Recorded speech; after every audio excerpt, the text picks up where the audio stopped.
অনেক দিন কাচ্চি খাওয়া হয় না, তো একটু মন চাচ্ছে যে একটু কাচ্চি খাই। কাচ্চি খাবো বাহিরে থেকে। আপনাদের ভাইয়াকে বলেছিলাম যে একটু বাহিরে যাব, চলো সবাই মিলে একটু কাচ্চি খেয়ে আসি।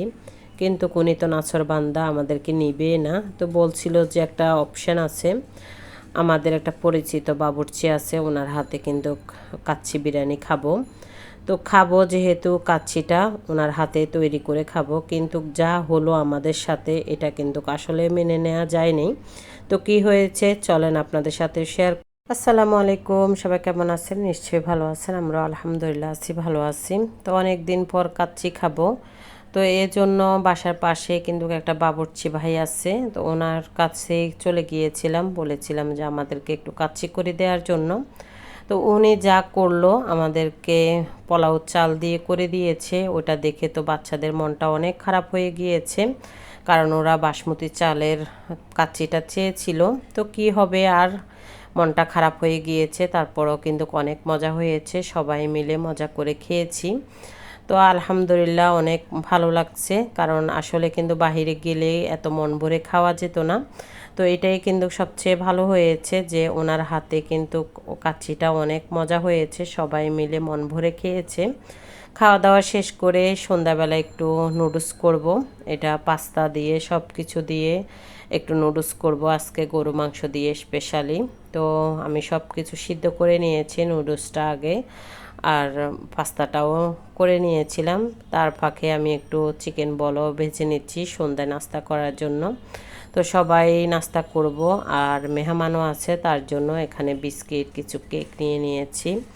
তো অনেক নাস্তাই হবে আজকে, তার সাথে সাথে চাটাও বানিয়ে নিচ্ছি, কারণ চা তো হতেই হবে, সন্ধ্যাবেলা চা না হলে কিন্তু ভালো লাগে না। তো এই যে চিকেন বলটাও আমি ভেজে নিয়েছি। এই চিকেন বলগুলো আমার বাচ্চারা অনেক পছন্দ করে, তো এই জন্যই কিন্তু ভাজা ওরা খাবে। খাওয়া দাওয়ার পরে এটা কিন্তু পরের দিন সকালবেলা আমি খিচুড়ি করেছিলাম একটু নরম করে, আর তার সাথে গরু মাংস রান্না করেছিলাম, ঝোল করে গরু মাংস আলু দিয়ে রান্না করেছি, আর খিচুড়ি। আর খিচুড়িটা এত মজা হয়েছিল, এত মজা হয়েছিল খিচুড়িটা, সবাই মিলে বসে গিয়েছে গরম গরম খিচুড়ি খাওয়ার জন্য।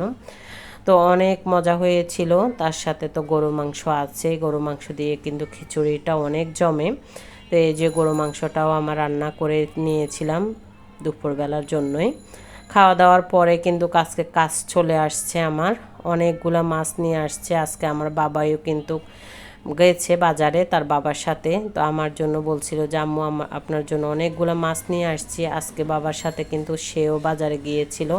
আসলে বাচ্চারা কিন্তু বাজারে গেলে একটু শিখে যে কিছু কীভাবে কেনাকাটা করে, এটাও কিন্তু আসলে ভালো একটা দিক। তো এই জন্য বলেছিলাম যে নিয়ে যাও, ছেলেকেও নিয়ে যাও, ও দেখুক বাজার ঘুরে। তো অনেকগুলা মাছ নিয়ে আসছে, এগুলা তো দেখেই বলছিলাম যে এত কাজ কিভাবে করব।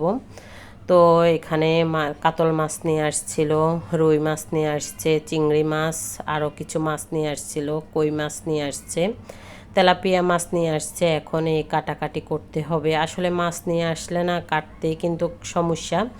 এমনিতে মাছ দেখলে আমার থেকে খুব ভালো লাগে, তো কাটতেই কিন্তু আসলে সব কিছু করতে হবে। মাছটা সব ধুয়ে পরিষ্কার করে তারপরে না ফ্রিজে রাখতে হবে। তো এতগুলা মাছ কিভাবে কাটবো এটাই টেনশন করতেছি। তো মাছ কাটাকাটি করে ফেলেছিলাম, সুন্দর করে ধুয়ে এখন কিন্তু ফ্রিজে রেখে দিব। আমি কিন্তু এভাবে রাখি, ট্রে করে ফ্রিজে মাছগুলা রেখে দিব, সকালবেলা বের করে বক্স ভরে তারপরে রেখে দিব। তাহলে আমার যত পিসের প্রয়োজন তত পিস নিতে পারবো, এটাই আমার জন্য অনেক সুবিধা হয়। তো অনেক কাজ করেছি আর কিন্তু এনার্জি কুলাচ্ছে না, অনেক কাজ হয়েছে আজকে কিন্তু আসলে। আমি হালকা পাতলা রান্নাও করে নিয়েছিলাম। তো রান্না করে দুপুরবেলা খাওয়া দাওয়া করেছি, ওইটা আর আপনাদের সাথে শেয়ার করি নি। সন্ধেবেলা কিন্তু বাচ্চারা কিন্তু পোলাও মুরগি খাবে, তো তার বাবা পোলাও মুরগি নিয়ে আসছে।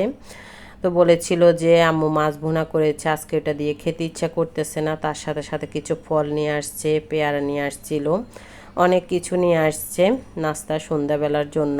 তো ছোট মেয়ে খেতে চেয়েছে, তার জন্য পোলাও মুরগি নিয়ে আসছে। ছোট মেয়ে যাই বলে তাই নিয়ে আসবে, কিন্তু ছোট মেয়ের জন্য সব সময় এক পায়ে দাঁড়িয়ে থাকে মনে হয়।